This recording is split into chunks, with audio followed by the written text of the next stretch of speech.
Hi, this is Azim Jamal. We've been speaking about the corporate Sufi alphabet, A to Z series. Today we're going to focus on the letter S, and the word we've chosen for S is selflessness. Now, if you look at the corporate environment, you would think, selflessness? Are you kidding me? It's a competitive world out there. It's dog eat dog, and you cannot be selfless. You'll be bankrupt. The reality is this. Okay, if you are, for example, an employee or a leader, and you work in a selfless manner, meaning that you put yourself behind, but you put your work ahead of you, which means you now are focused on being like an owner, working like an owner, even though you don't make the profits, you just get a salary. But you work like an owner, you think like an owner, you behave like an owner, you make decisions like an owner. Guess what?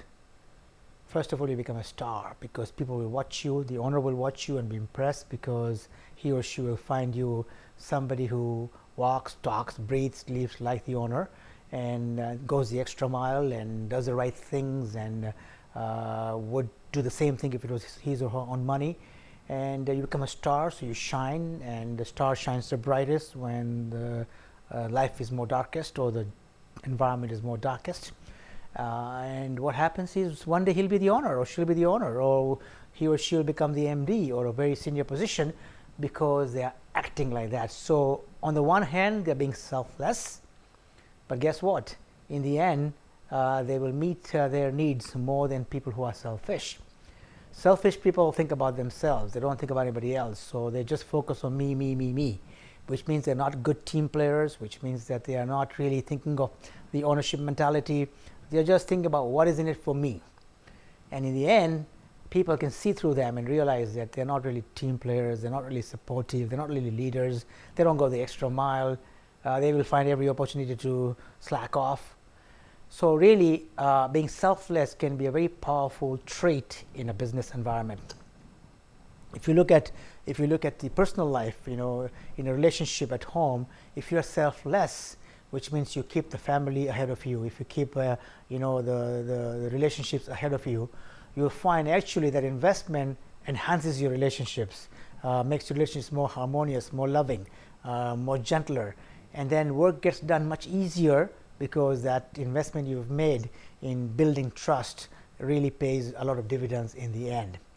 Now, in this aspect of selflessness, sometimes if you look after your health, that's not selfish.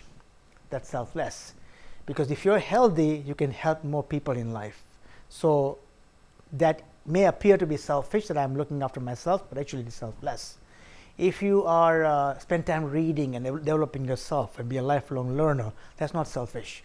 That's selfless, because the more learned you become, the more smarter you become, the more people you can help. If you spend time meditating and focus on your spirit, that's not selfish, that's selfless. Because the more inspired you are, the more inspiring you become to others. So you have to also look after yourself, otherwise you cannot look after others. And that looking after yourself is not selfish.